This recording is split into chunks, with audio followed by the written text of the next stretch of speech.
Hey, good evening. Thanks for tuning in. I'm Gadi Schwartz coming to you from Los Angeles. And here are the stories we're watching tonight, starting with the migrant crisis at the southern border this week. More than 6,000 migrants have arrived in Eagle Pass, Texas alone.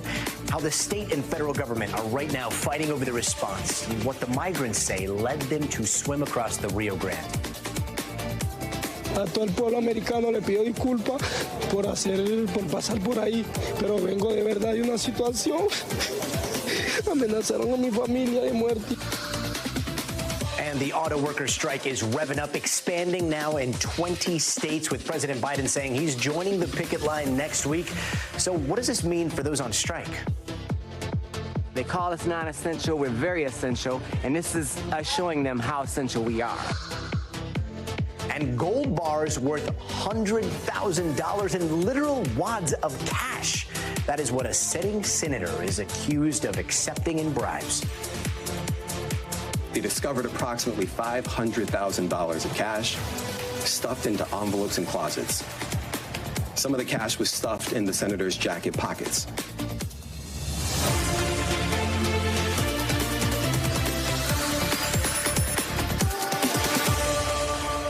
And tonight, along the Texas-Mexico border, the city of Eagle Pass has been overwhelmed with crowds of migrants crossing the river en masse to reach the United States. But it's not just Eagle Pass, where more than 6,000 have crossed this week. Down in El Paso, Texas, officials are saying they're seeing at least 1,200 people coming each day.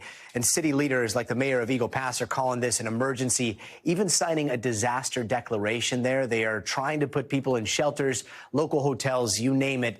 While border agents saying yesterday alone they apprehended more than 8,000 people. Even still, migrants keep coming, men, women, and children that you see there crossing the river, going under barbed wire fencing, some of them saying they are sorry to the people of the United States. A todo el pueblo americano le pido disculpas por pasar por ahí, pero vengo de verdad de una situación. Amenazaron a mi familia de muerte. Mi sueño americano es llegar a los Estados Unidos. Yo quiero ser doctor para cuidar a toda la gente enferma.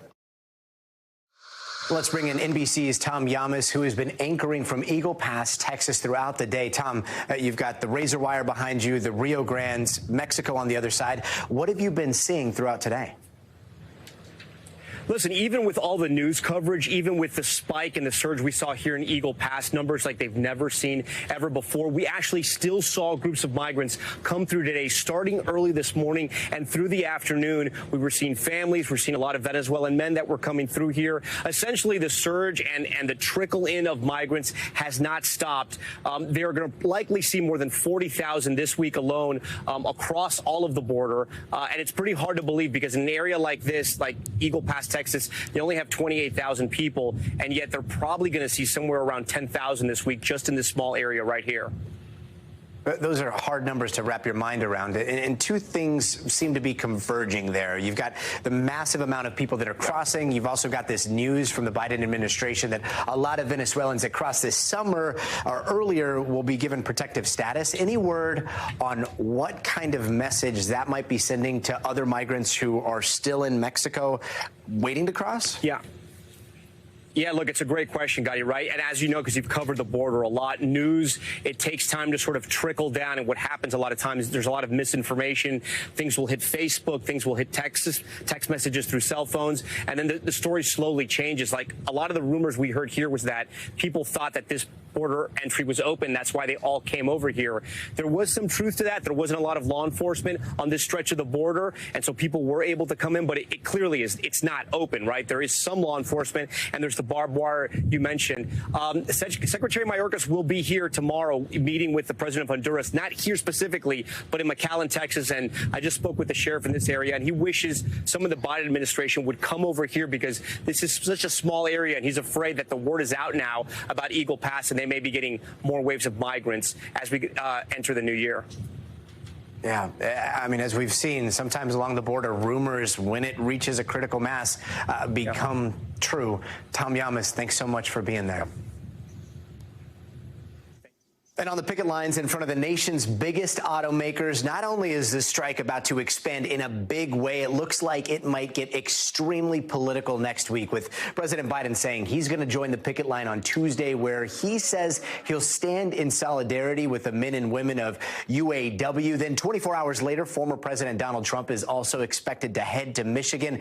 Trump's camp has been blasting Biden's plans, calling it nothing more than a cheap photo op as he finds himself between a rock and a political hard place. All this comes as the strike is about to head into overdrive, now set to target 38 plants across 20 different states. Up until this point, only 3 plants were affected, so this is huge. And on top of that, the Detroit News is reporting on some leaked messages between union leaders, and a close aide to the union president is reportedly said that the union is creating, quote, operational chaos for Detroit's Big Three, and described their bargaining strategy in this way.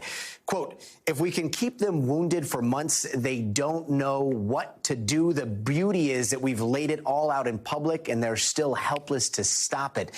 And joining us now is NBC's Jesse Kirsch. Jesse, let's start with this massive expansion we're seeing at picket lines. What other plants are being impacted here?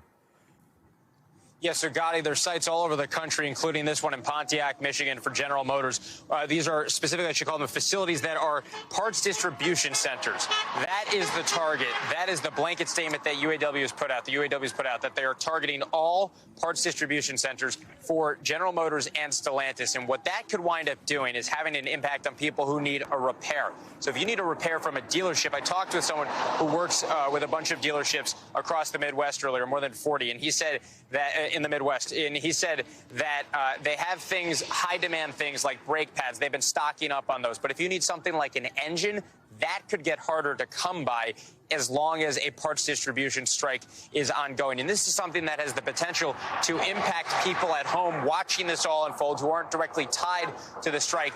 And that impact could wind up being greater than the additional financial stresses on the companies by this strike expansion. So this is something that could wind up being more of a PR play than a direct pressure point on the companies themselves. Something fascinating to keep an eye on. And the other thing to keep an eye on, Gadi, is that GM and Stellantis are being hit with additional sites, but not Ford.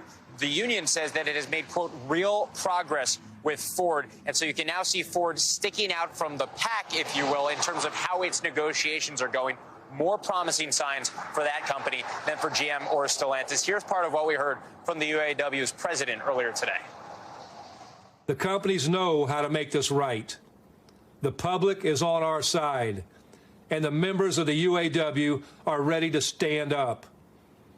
Obviously, we're doing things differently this time around. Our stand-up strike strategy is designed to do one thing: win record contracts after years of record profits. And Gadi, here's something else to keep in mind. With this strike expansion, we're told it's 38 additional sites across 20 states, but we're only looking at what the union says is roughly 5,600 more workers being added to those who are being told to go on strike. So if you do the math, that's around 18,000. Somewhere in that range, 18,000 workers on strike for UAW right now. But the total UAW membership that works for the Big Three, we're told, is roughly 146,000 workers. So bottom line is this thing could still expand a lot more. And because they're not spending all of their strike fund money right now, the UAW could potentially make this last even longer, Gadi. Yeah, not even a tenth of their membership on the picket lines yet. Very interesting to hear about the targeting, the specific targeting. Do we know what this is going to do to manufacturing at the plants or the downstream from the plants that are impacted? And when is the average American going to notice when they're maybe shopping for a car, not just looking to get some of their, like an engine repaired? Yeah, so the initial group of sites that were hit were places that were making cars. These sites now are the parts distribution, and the way that this could really hit someone is if they have a car and need a repair. So it depends on what kind of part you're looking for. But the gentleman I spoke with who works with a bunch of dealerships in the Midwest earlier, he told me that it could be days that people are starting to feel the impact. And part of that depends on what you need, what kind of repair you need, what kind of maintenance work you need. So it's all case by case, but this is something that could pretty quickly ramp up for people at home. At this point, he also told me that because of the strike starting, they've noticed people are more interested or seem to be coming in more to get their hands on the vehicles that are being made at the facilities that have already been struck. So I think still a lot to be seen, Gadi, in terms of the broader potential impacts here. And there's also the PR game that's being played. So lots to be keeping an eye on. And as you mentioned, presidents, both current and former, coming to town next week, Gadi. Yeah, it's going to be an interesting week, to say the least. NBC's Jesse Kirsch, thanks so much.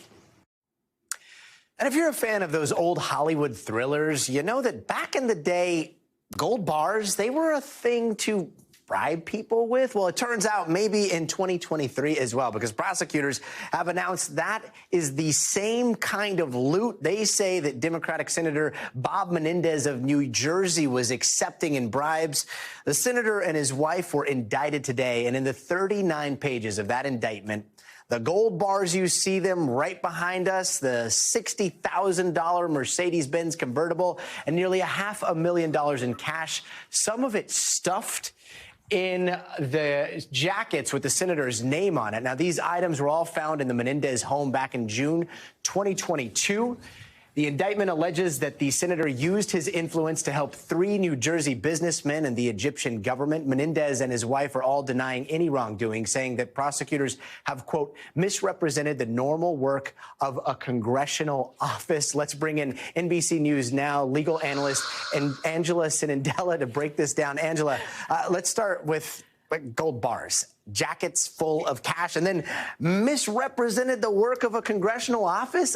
Exactly what does that tell us about the defense here? Well, Gadi, first, I'm going to say, given all the evidence you laid out, I mean, this defense is not going to be very strong. It's going to be an uphill battle. But I do think he's just going to deny. I think he's going to say, it wasn't me. That means, though, he might have to turn against his wife and say that it was his wife who received all of these payments. So if you actually trace the money trail, it does often end with his wife. So it went to her bank account. The car was in her name. So not a lot of the money went directly to him. That is, except for the cash that was found in his pockets. So the evidence is really stacked against him here, Gadi. And wasn't Senator Menendez charged back in 2015 for bribery? What happened in that case? Yes, and there was a trial, there was a hung jury, and the Department of Justice had the option of pursuing another trial, but they decided not to. And it is believed that that prosecution fell apart because they couldn't officially prove quid pro quo. That's the hardest part of these cases. You can't just prove that favors were sent one way and then back. You have to actually prove they were directly related. But also, Gadi, that trial was very different. It involved gifts and trips. It didn't involve gold bars that have serial numbers that were traced exactly back to a criminal. So the evidence here is a lot harder, and I also think the trail is a lot more direct. So it's going to be very difficult for Senator Menendez to beat these charges. Big difference between trips and then gold bars and like wads of cash. I do want to ask, we've got the Trump indictments, we've got the Hunter Biden indictment, now a senator indicted. How hard are these political cases these days? Because it seems like we're seeing a ton of them, and we see so many people on both the left and the right saying that the Justice Department is being weaponized. Yeah, Gadi, we are seeing so many of these cases, but frankly, there has been corruption in politics since the beginning of time. And I'm going to say this is a good thing, that perhaps the barriers are being taken down. And truly, nobody's above the law. Now, I'm not saying any of the people above are actually guilty, innocent until proven guilty, but that's why we have a trial system. So I think it's exciting that politicians are being put on trial, because if the indictments are there, if the allegations are there, then they can prove to us that they are innocent until proven guilty if they're put on the stand or have that chance. And Angela, we are excited to have you back whenever those go to trial. These are going to be some very, very interesting cases. Thanks so much for joining us. Thanks, Gadi. And now to another brawl at an NFL game that had nothing to do with what was going on down on the field. Cell phone video from last night's 49ers-Giants blowout at Levi's Stadium in San Francisco showed several fans getting into it in the stands. Now, it comes just days after another fan died after a punch in a similar fight in Massachusetts. NBC's Dana Griffin has more. Tonight, another shocking video of an all-out brawl between fans at an NFL game. This time, San Francisco 49ers fans duking it out at Levi's Stadium. Punches flying, hair pulling, one woman even having her wig pulled off. Levi's Stadium and the Santa Clara Police Department giving us a joint statement saying, in part, they remain unwaveringly committed to stadium security and have zero tolerance for violence. I definitely think that the rapidity in which, you can post a video and then it goes around the world, like the shot heard around the world, that makes it feel like it's more present. It comes just days after a gruesome fight at Gillette Stadium in Massachusetts, where one fan, 53-year-old Dale Mooney, collapsed and died after witnesses say he was punched by a Miami Dolphins supporter. Video showing first responders administering CPR. Though authorities say his death may not have been connected with the punch. The Norfolk District Attorney's Office saying in a statement, preliminary autopsy reports did not suggest traumatic injury, but did identify a medical issue. Last year, it was viral videos of belligerent behavior on airplanes that captivated the country. Now it seems like rowdy and violent fights among sports fans are being captured on cameras and filling feeds. This one in Washington, D.C., or this headbutt in Cincinnati. The NFL telling us the safety of fans is its top priority and pushing back on the trend, saying violence among fans is actually down this season, with 80 reports of disorderly conduct in the first 32 games played, compared with 140 reports during the same time frame last year. Still, Sunday's fatality shining a spotlight on the issue. A physical game, tightly packed stadium, and flowing drinks proving to be the perfect recipe for such scuffles, with some even floating the idea of keeping fans of opposing teams in different parts of the stadium, something common in European football. There was a time when, back in 1977, Manchester United couldn't even play at home. They were banned from home games because of the violence in the stands. Many stadiums in Europe also prohibit alcohol inside facilities, reforms that seem unimaginable here. Well, I don't know if that would fly in America. Still, with much of the season still ahead, hopefully those simmering football rivalries will be settled on the field rather than in the stands. Yeah, back in the day, banned from some home games. I mean, today in the 21st century, Dana, do they look like they're going to be banned for life here? Yeah, so the people involved in that Levi Stadium brawl, they're banned. And the stadium officials say that this is a consequence. You can jeopardize yourself from being back to future events. I'm not sure how long that's going to last, but even in some cases, you could actually face serious consequences. In the Cincinnati headbutt situation, that guy has been charged with misdemeanors, including disorderly conduct, resisting arrest, and assault. So if you're a true fan here, you don't want to jeopardize your chances of being let back into your favorite stadium to see your team play. Dana Griffith, thanks so much for being here. Thank you. And turning now to another story that we've been following for a little bit here. We told you about that bizarre moment this week when a Marine pilot had to eject from his $100 million plane, then parachuted into someone's backyard. But today we can actually hear what some of that sounded like, because we just got our hands on the 911 call from a very confused guy who was trying to figure out what to do about the pilot that landed in his yard. NBC's Blaine Alexander has more on that. Well, this is just an incredible series of events, especially as we begin to learn more and more about exactly what happened. During that 911 call, you can hear the dispatcher seemingly trying to make sense at times of exactly what she's hearing. As a $100 million military fighter jet tore unmanned through the South Carolina sky, tonight, for the first time, we're hearing from its pilot in a 911 call moments after he parachuted to safety. We had a military jet crash. I'm the pilot. We need to get rescue rolling. The 47-year-old pilot was flying an F-35 Sunday, but had to eject, landing in the backyard of a North Charleston home where a stunned homeowner called 911. I guess we got a pilot at our house, and he says he got ejected. So he ejected from the plane. So we just see if we could get some ambulance, please. I'm sorry, what happened? We got a pilot in the house, and I guess he landed in my backyard. The pilot describes his harrowing escape, saying, incredibly, his only injury is back pain. How far did he fall? I was at 2,000 feet. And what caused the fall? An aircraft failure. He urgently tells the dispatcher the plane is likely going down. I'm not sure where the airplane is. It would have crash landed somewhere. I ejected.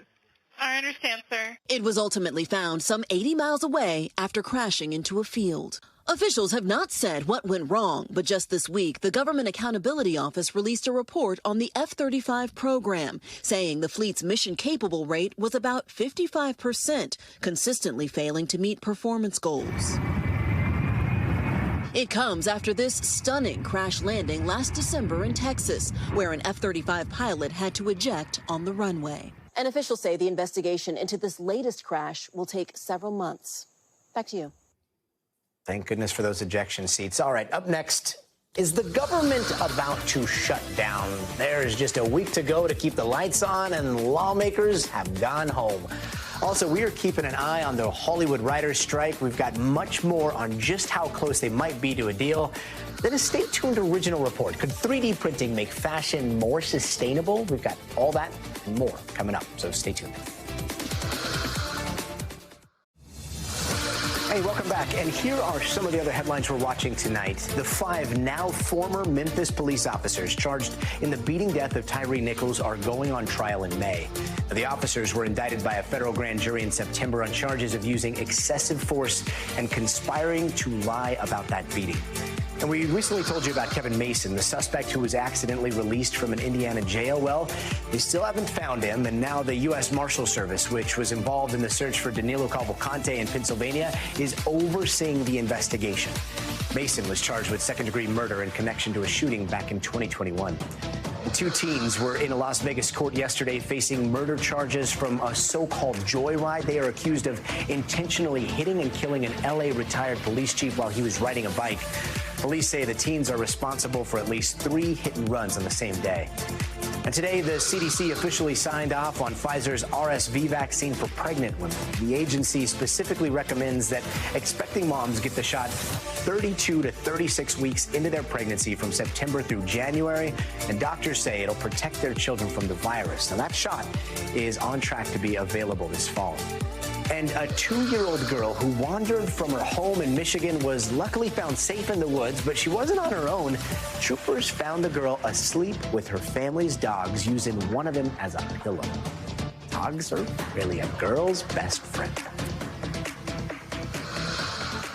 And over in Washington, D.C., it is looking like there could be a government shutdown, and it doesn't look like there's going to be a solution before the weekend. GOP leadership has already skipped town, even though funding is set to run out 8 days from now. And the White House is apparently telling federal agencies to get ready for a shutdown, so it's not looking good. And if a shutdown does happen, it will impact federal employees and some basic services. So let's just break down some of the sticking points here. NBC's Sahil Kapoor has more from Capitol Hill.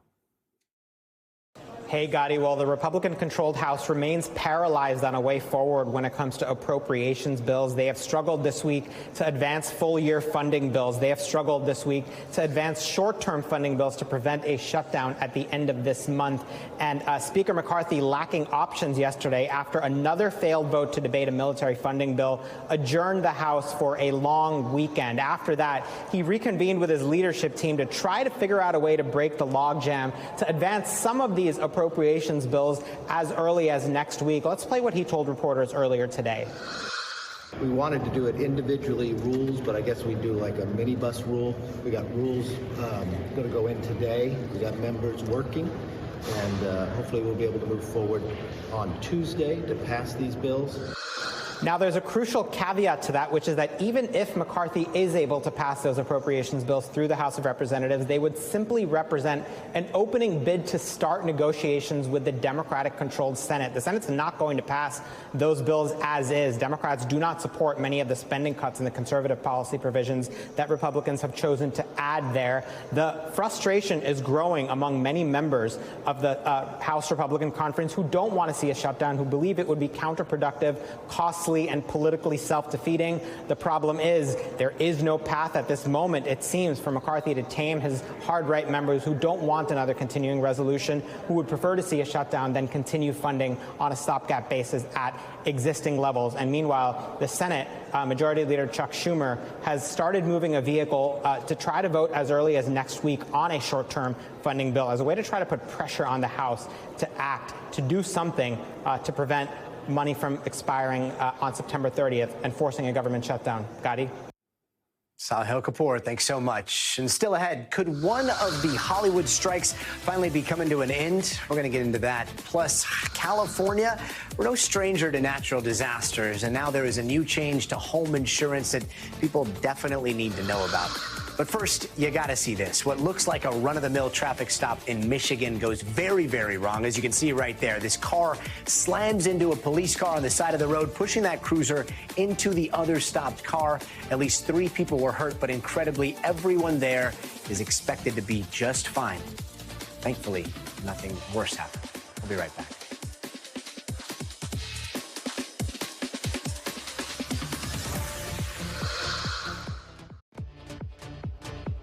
Hey, welcome back. And here are some of the stories we're watching out west. This police chase in L.A. yesterday had a lot of us talking. It had this weird ending. The man accused of stealing a car tried to get out of the window there, the driver's side window, but he got, I guess, stuck upside down. So he finally wiggled free, and he did this.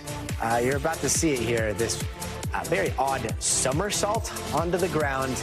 Despite those theatrics, police eventually arrested him. And over in Seattle, police were tracking down a carjacking suspect when they ran into a bit of a problem, and that was wasps. Yeah, they got stung. One officer and the suspect were treated at a local hospital. And a smash-and-grab robbery overnight in L.A. left 4 restaurants damaged and robbed. At one of them, the thieves found a safe. They tried to smash it open with a crowbar, but their plan didn't work, so instead they just took the whole entire thing with them with $2,000 inside.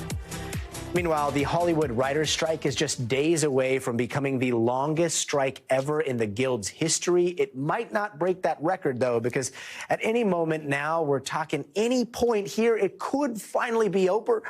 After nearly 5 months, we are hearing that both sides are inching closer and closer to a deal. And yesterday, negotiations lasted over 10 hours, well into the night. Some pretty big studio heads were there, and joining us now is NBC's Liz Kreutz. Liz, so what do we know about negotiations? How late did they stay up last night, and where do they stand at this moment? Yeah, well, Gadi, we're just ending day 3 of these face-to-face negotiations, and we haven't gotten an update yet. We know that yesterday, like you mentioned, they negotiated for 10 hours, so they could really still be in the bargaining room and at the table right now. And, you know, a source told NBC News, as you mentioned, that they are inching closer to a deal. This includes all the main studio executives that are in this room at the bargaining table. It does sound like they've made some progress on some of those key issues related to artificial intelligence, related to higher wages, related to the residuals for streaming shows. So that is good news. An expert I spoke to, though, said that one of the main sticking points right now seems to be this issue around minimum staffing levels in the writers' rooms, that the WGA really wants there to be minimum numbers of writers in the writers' room, and the studio execs are really pushing back on that. Having all 4 studio execs at the table, is that extremely rare? Does this mean that the end is nigh? It's certainly significant because oftentimes in these negotiations, they'll have a representative there instead of the actual studio execs. And it's a big deal to clear all of these people's schedules. These are very busy executives. So it certainly shows that they are serious. That said, this did happen a month ago and that didn't go well. So it definitely doesn't mean it's a done deal. But I know yesterday I was here and I was saying that there seemed to be a lot of skepticism. Things seem to be changing. I was out at the picket lines today, and it was surprising how hopeful people are right now. They're saying that they feel the tenor is changing, and they really say they're cautiously optimistic that this is going to be different. Yeah, a lot of optimism right now in Hollywood. Yes. However, we're starting to see some of the ripple effects from the strike. I mean, today there was some sort of shakeup over at Dancing with the Stars, right? Did that have to do with the strike? Yeah. So one of the actors who had committed to be on Dancing with the Stars, Veep actor Matt Walsh, he has now said that he's backing out of being on the show because he said he was under the impression that this was not a WGA show. It turns out that Dancing with the Stars, they have 500 employees. They have at least one member of the Writers Guild on that show. So he wants to stand in solidarity of that writer or those writers and has decided that he's going to back out. This kind of puts people in a complicated situation because actors in the Screen Actors Guild are technically allowed to be on Dancing with the Stars. It's under a different contract since it's more reality TV and a game show. But still, it's putting things in limbo, and we're hearing that ABC is potentially putting a plan in place in case they have to postpone next week's premiere. Fascinating. Now, last question. What does this mean for people at home? I mean, everyone's wondering wondering if their new favorite show is going to be on. Does this look like it's going to have an effect in the last couple of weeks? I know you're really worried about Emily in Paris. I'm sorry. Is it Emily in Paris? I thought it was Mindy in Paris. My bad. We do love Mindy. We do love Mindy. Right now, it's not great news because it turns out that even obviously if WGA reaches a deal, then the actors are still on strike. And so I was talking to people who are saying that even if WGA comes back, then obviously we have the actors to figure out. It could still be many, many months until these shows go back into production. All right, we'll have our watch party hopefully in a couple of months. Sure. Absolutely. Thanks so much, Liz. And if you own a home here in California, you want to listen up because the state is considering new rules that would allow insurance companies to factor in climate change for their policies. And that is a change that could send premiums through the roof. NBC's Miguel Almaguer has more. Home to some of the nation's most coveted real estate, tonight the cost of insuring a home in California could soon dramatically change. For the first time, the state's insurance commissioner is moving to let insurance companies factor in future climate risks when setting new policy prices. We are truly living in unprecedented times. After decades of disaster, Insurance Commissioner Ricardo Laura says the move is aimed at keeping insurance companies from fleeing the state and homeowners insured. There's no doubt that California is at an insurance crossroads. Making insurance more available is becoming critical for our entire economy. But critics say allowing insurance companies to spike premiums based on the threat of floods or wildfires in the future is a disaster of its own. The insurance companies are using climate change as an excuse to make changes in rules that have saved Californians, literally, not exaggerating, hundreds of billions of dollars in the last 35 years. With a new study projecting more than 39 million Americans could soon face skyrocketing insurance premiums, some insurers have already walked away from hurricane and flooding-prone states like Florida and Louisiana. In high-risk areas of California, many are already priced out. Just received the bill, and it's double what it was last year. In allowing insurance companies to look ahead when setting rates, the state will also require those same companies insure more homeowners who live in areas of high risk. Tonight, the fight to keep Californians insured, if they can afford it. Miguel Almaguer, NBC News, Los Angeles. Man, it's getting harder and harder to afford it. Right now, Tropical Storm Ophelia is absolutely drenching North Carolina, and the rest of the Northeast is bracing for a few days of pretty cruddy weather, and that's not the only storm that's aiming for the U.S. this weekend. NBC's meteorologist Bill Cairns takes us coast to coast with the forecast. Bill? Oh, good evening to you, Gadi. And we have these two stories going on. One on the East Coast, obviously, with our tropical storm trying to become a hurricane as it approaches eastern North Carolina. And then we're going to end our weekend talking about what's going to happen on the West Coast as our first atmospheric river event takes place and sets up, especially in the Pacific Northwest. But first, with Ophelia, 70-mile-per-hour winds. This was stronger today than was expected, and it's nearing hurricane strength as it approaches the coast. This means it's going to push more water inland.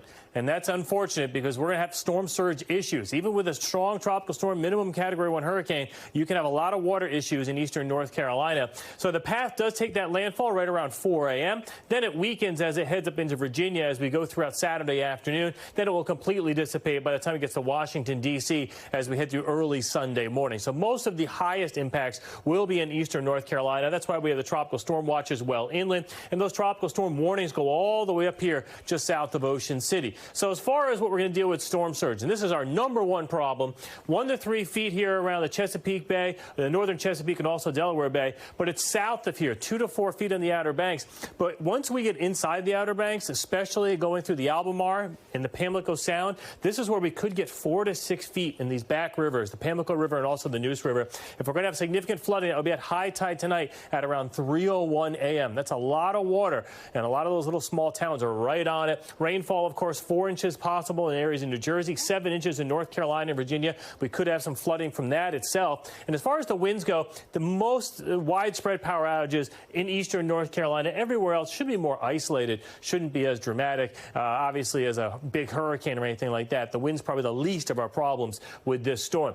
Now, as far as what's going to happen on the West Coast for our Northwest friends, this is our atmospheric river. I'm looking way out in the Pacific. So here's Washington State, here's California, British Columbia coastline, here's Alaska. And you could just see this bright plume of white clouds.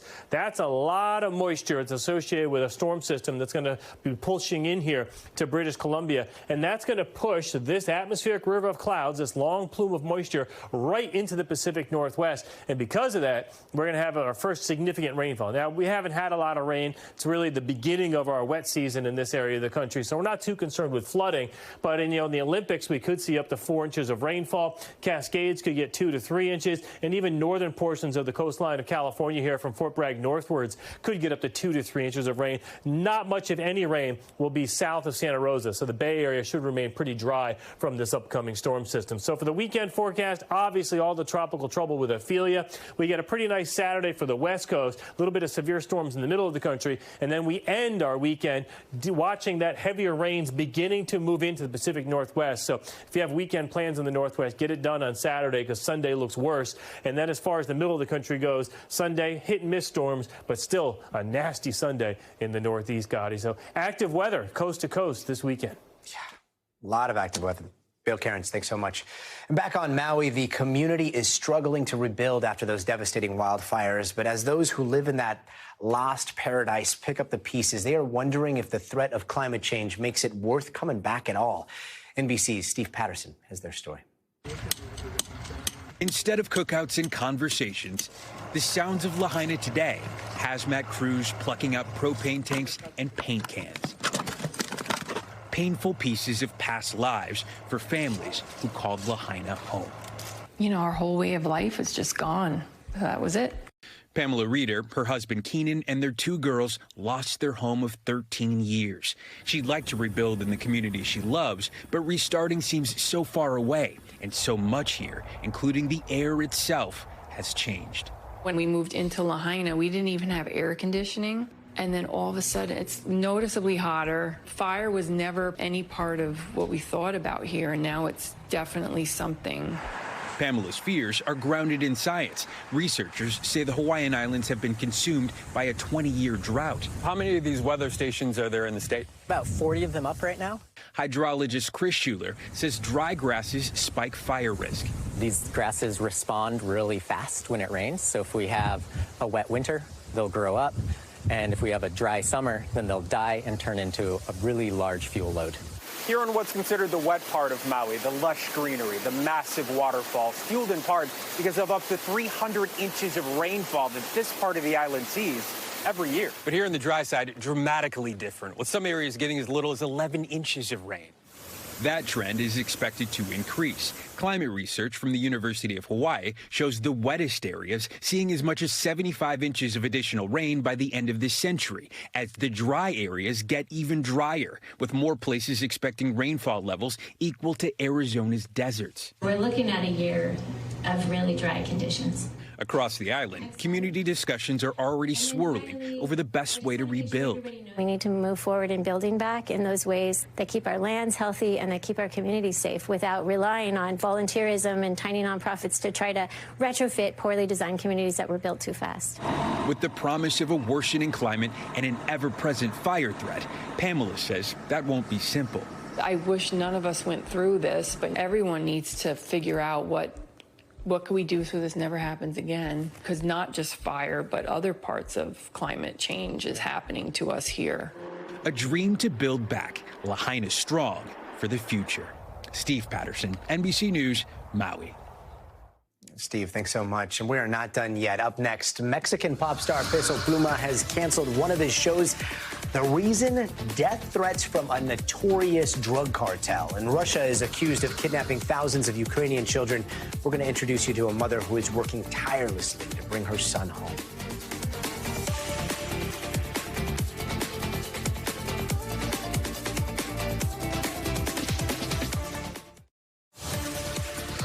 Hey, welcome back. Let's take a quick look around the world in 80 seconds. In India, they are making a big change in its parliament. The country just passed legislation that will make sure that a third of the seats are filled by women. It is a 27-year in the making decision. And it sounds like they're going to have to wait a little bit longer because all of this kicks in for the 2029 election. And Mexican singer Peso Pluma has canceled his upcoming Tijuana concert after getting death threats. Now, banners with threatening messages were seen all throughout that city, and law enforcement says it might be linked to a cartel group. The singer's team says the decision was made to keep all of the fans as well as the crew safe. And former Italian President Giorgio Napolitano has died at the age of 98. Napolitano was the first former communist to be elected to that role, and he's credited for helping navigate Italy through that economic disaster back in 2011. And before heading back to Ukraine, President Volodymyr Zelensky paid a little quick trip to Canada. He thanked the country's parliament for its financial support and for taking in Ukrainian refugees. He also asked Canada to, quote, stand with Ukraine until victory. And officials in Ukraine are saying that hundreds of thousands of children may have been illegally kidnapped and transferred to Russia. And as you're about to hear, that includes kids that were literally ripped away from their mothers. Our friend and colleague, NBC's Molly Hunter, has been working on a documentary called Saving Nikita, and it has some powerful, powerful journalism. Here's a quick preview of her reporting.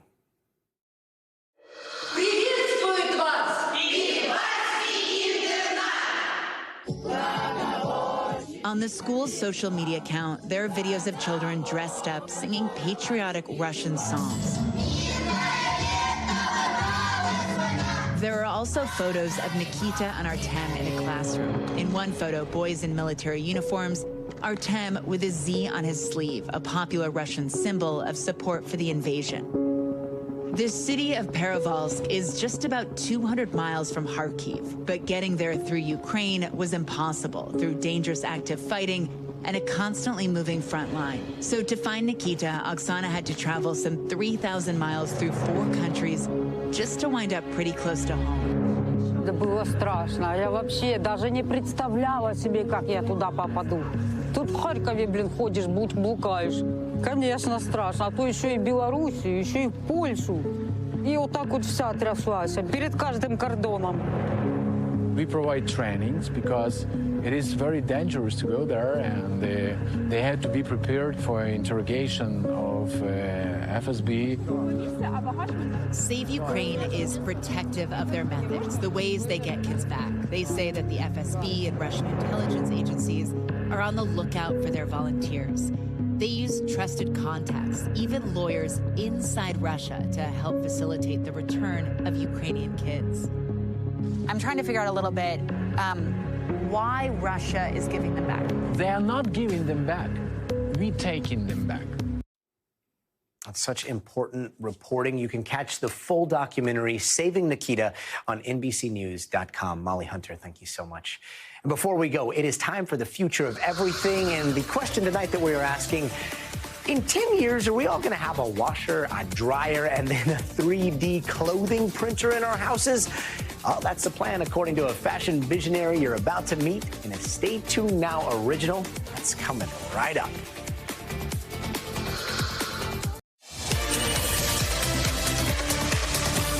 And now for the future of everything, we start on 5th Avenue in New York City. The first iPhone 15s were sold this morning, and Tim Cook was at the Apple store there for the occasion. Now, the newest model has that universal USB-C charging port and a new titanium exterior.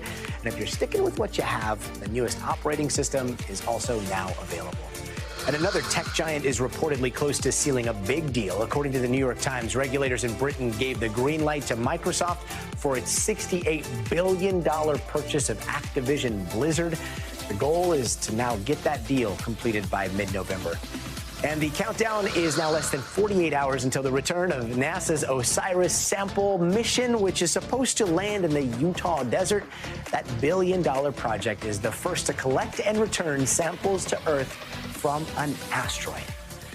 And it is the time of year when New York, Paris, Milan, they all start giving the world a look at what designers think the future of fashion is going to look like. But you want to know what the fashion industry doesn't show? They don't show the mountains of clothing waste created by consumers every single year. And here is a quick stat that is very, very sobering. Of the 100 billion garments produced each year, 92 million tons end up in landfills. And tonight, you're about to meet one visionary designer with a 3D printing solution to cut back on all kinds of waste.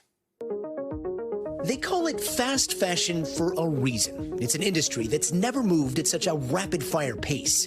Styles changing at the speed of a TikTok trend. The demand of one-day delivery, the promise of a free return. It's consumerism at its apex and a far cry from the days of owning one perfectly tailored suit worn down to the threads. I used to go to a dressmaker or like a seamstress or a tailor, and they would create something custom for you, and then you would keep it. It's gone from that to mass consumption, and I think there's a tipping point. And while the endless options on what to wear might be surprisingly cheap sometimes, fast fashion has come at a cost.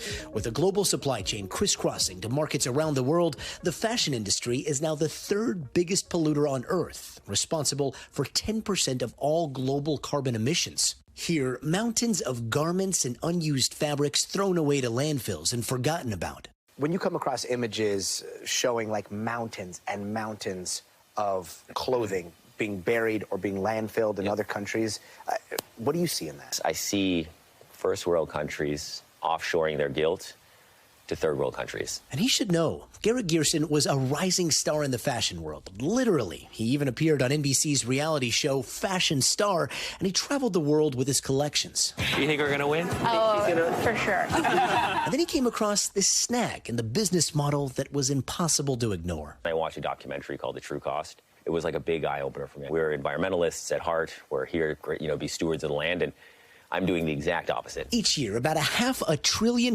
is lost in unused clothing ending up in landfills. I thought, it's not sustainable.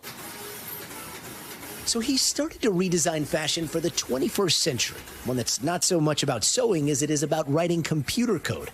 And today, nestled in the Malibu Mountains in a converted old horse barn, Variant 3D is weaving future tech into the industry. I want to be able to 3D print clothing, products, textiles, with zero waste, using sustainable fibers. I want to do it locally. With digital scans, his team has developed software that they say will soon allow anyone to design their own wardrobe, email it to a local clothing 3D printer with your exact measurements, and voila. I keep checking to see the size. I'm like, what size is this?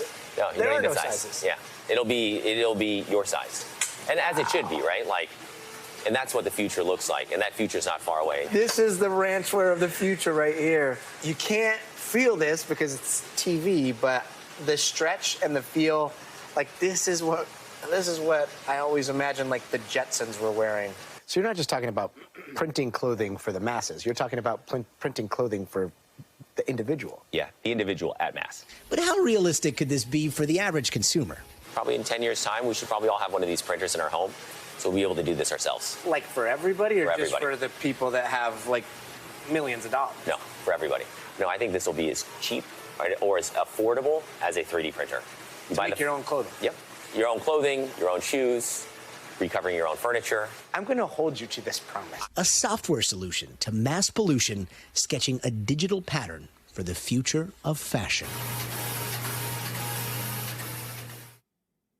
I don't know about you, but if I make my own clothing, I am keeping them forever. Finally, let's head into the weekend with a lovely 60 seconds of joy. First up, Ymir the tortoise. That's him right there. He's finally home again. The little guy ended up going on an adventure in northeast Pennsylvania, and that left his family worried sick. After a bunch of Facebook posts and flyers, someone finally found him chilling in the middle of a road 8 miles away from his home. What an adventure. And in some other turtle news, see this guy? This guy is Chero, and he just celebrated his 57th birthday at the Perth Zoo in Australia. And for his big day, the zoo surprised him with a cake of all of his favorite foods, just, for the shell of it. It had things like watermelon, hibiscus flowers. Look at him just munching away there. Now, this is definitely not the last time he's going to be celebrating. Galapagos tortoises can live up to 177 years, so he's not even middle-aged. Fingers crossed. And that does it for us tonight. I'm Gadi Schwartz. We'll see you here next week, but until then, stay tuned now. Thanks for watching. Stay updated about breaking news and top stories on the NBC News app or follow us on social media.